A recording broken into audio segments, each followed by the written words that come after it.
બનાસકાંઠા ધાનેરાથી સુંધા માતા સુધી 500થી વધુ ભક્તોનું પગપાળા સંઘ। Story report by Jorabhai Solanki. ધાનેરાથી સુંધા માતા જતા પગપાળા યાત્રાળુઓ માટે છેલ્લા 15 વર્ષથી અમારા તુવર પરિવાર દ્વારા સેવા કેમ્પનું આયોજન કરવામાં આવે છે।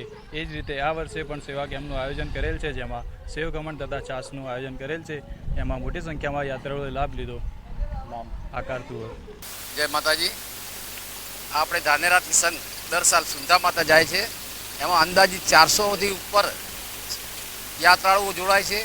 જે રીતે અંબાજીમાં સંઘ ભાદરવી પૂનમનો મેળો ભરાય છે, એ રીતે આપણે સુંધા માતાએ પબ્લિક જાય છે યાત્રાળુઓ, જેમાં 400 ઉપર સંખ્યા હોય છે ને રસ્તાની અંદર વિવિધ સમાજ દ્વારા સેવા કેમ્પ ચાલુ કરવામાં આવે છે ને આ જે સંઘમાં ને ધાનેરાના મોસ્ટ ઓફ સેવાભાવી સંસ્થાઓવાળા સહાય કરી અને અમને મોકલે છે।